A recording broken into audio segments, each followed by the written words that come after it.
Hands up if you think skipping is magnificent. Welcome to Watch Mojo UK, and today we're counting down our picks for the top 10 Michael McIntyre moments. Before we begin, we publish new content every day, so be sure to subscribe to our channel and ring the bell to get notified about our latest videos. Michael McIntyre is one of the UK's most successful and popular comedians, with a host of awards to his name. For this list, we're focusing on his most memorable moments from stand-up performances, chat show interviews, and other public appearances. Number 10. Interviewing Jeremy Clarkson, The Michael McIntyre Chat Show. Like many comedians, McIntyre progressed from stand-up comedy to hosting his own talk show. It's even more exciting because you've come a long way. You've been away. I came from Holland Park. And in this interview with Jeremy Clarkson, he begins by reminding his guest of his early days presenting Top Gear. So there you go, this is 3 years. Yeah. So but you were able to just wear what you liked, obviously, at this point, and just... Without achieving the impossible and upstaging Clarkson, McIntyre manages to impart his unique sense of humour onto the chat. The highlight, however, comes when the comic looks at pedestrian signals used in other countries. You just look at each other going, I don't know. I don't know either. Number 9. Accents, Michael McIntyre's Big Show. This BAFTA award-winning variety programme regularly attracts over 7 million viewers, and for this famous routine, McIntyre turns his eye on accents from around the world. If you've got some time on your hands, you can do the South African accent on your own, yeah? While his Australian imitation is probably the finest, as he considers the different speech patterns of Aussies abroad and at home, he quickly rattles through a full range. It took me a day. I lost a day of my life to be here, so I'm going to make up for it now, okay? Of course, accents are nothing new to this guy.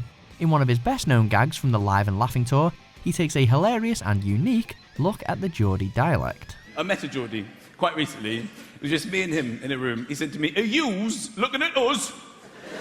How many mistakes can you make in one sentence?" Number 8. Public transport, live at the Apollo. McIntyre has made multiple appearances on this long-running British stand-up show, and in his first outing he examines the perils of travelling by public transport in London. As soon as you get on the platform, it's a level playing field. I don't care when you arrived, I'm getting on this train.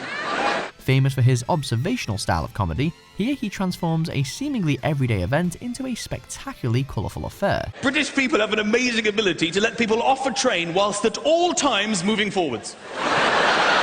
The comedian later went on to host the series in 2008, before presenting his own version of the programme Michael McIntyre's Comedy Roadshow. So, early spots like this certainly helped his career. You get out in the morning, every single person is reading the Metro. Everyone. Why doesn't one person just read it to the carriage? What the hell are they doing? Number 7. Americanisms, The Jonathan Ross Show. We all have an Americanism that gets under our skin, right? The thing about Americans that I've thought about the language is that they say they speak English, but they've had to change it to make them understand it more. But during this Jonathan Ross interview, McIntyre looks at the subject from a different perspective, arguing that Americans have only simplified or otherwise altered English words in order to better understand them. Glasses for your eyes, they call them eyeglasses. They needed to know where to put them on their face, because they used to have glasses and they would put them on their thighs. And the spot-on routine is just too hilarious to be condescending. He's known for his energetic jokes, but he rounds this conversation off in especially exuberant fashion, bringing new meaning to the phrase riding a horse. They used to hold on to the tail and Are you sure this is how they ride the horses in Europe? Number 6. Wedding Anniversaries, live at the Apollo. Much of McIntyre's best and most famous material is based on real-life experiences he's had with his family. So I've just celebrated my anniversary, 4 years married, yeah. Here he takes us through his struggles writing an anniversary card to his wife after 4 years of marriage. Last week I just wrote, I still love you, see last year's card for full details. But the topic turns to the bedroom pretty quickly, as he recalls his wife suggesting they each compile a list of 5 people they're allowed to sleep with. Whilst her list includes the expected celebrities, McIntyre adopts a different approach. Anyway, she's like, give me your list. So I give her my list. Number 1, your sister. Number 5. Dragon's Den, live at the Apollo. In 2015, McIntyre went into business with TV dragon Peter Jones to start a comedy-centred production company called Hungry McBear. To be honest, Dragon's Den winds me right up. I know you're rich, dragons. You don't need to bring your cash with you. We're guessing then that Jones didn't see this routine from another of McIntyre's Live at the Apollo sets, where the comedian takes issue with the rudeness shown by the dragons to entrepreneurs. I feel sick just looking at poor people. The state of her clothing. For that reason, I'm out. Naturally, McIntyre has a money-making idea of his own, but his pitch is a little more unusual. I'd like to go on Dragon's Den with a shotgun. Just stand there, pointing it at each of them individually, till one of them goes, so what's your idea? Quite simple, put that cash in this bag, all right? Number 4, star in a reasonably priced car, Top Gear. McIntyre is being called one of the funniest ever Top Gear stars in a reasonably priced car, and it's easy to see why. I've never had a car with that. I try and drive in the most awkward positions. I'll put it as far back. Before he rose to prominence in the mid-2000s, he drove a £495 Austin Princess with a broken petrol gauge, and he brings Clarkson to tears with his story about trying to overtake a Porsche. And you always have to look over. You always have to look over when you're overtaking to see your victim. Who are you, Porsche? His actual lap in the Chevrolet Lachetti is the real highlight here though. Before the programme, the comic claimed he would be very fast, but things didn't quite go to plan. It's gonna be an accident! Oh my God! Well done! Number 3, names Michael McIntyre Showtime.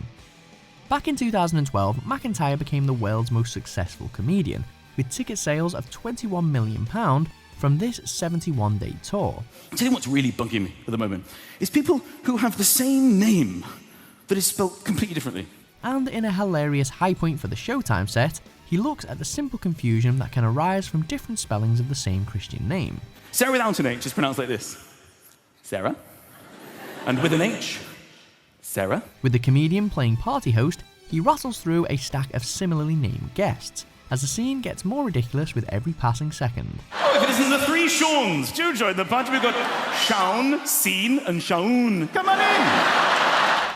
Number 2, Send to All, the Michael McIntyre Chat Show. For a regular section which has since continued onto his big show, McIntyre borrows a celebrity's phone and uses it to send an embarrassing text or two. You've got ants, not deck. But on this particular occasion, he gets a taste of his own medicine when he and James Corden lock horns. I've just finished my chat show. And I need to cut loose. Within minutes, the responses are flooding in, and after hearing some of the replies, we suspect McIntyre was left with his fair share of explaining to do. Your mother-in-law has put, "Hey, Em, are you sure this was for me? If so, maybe we should talk."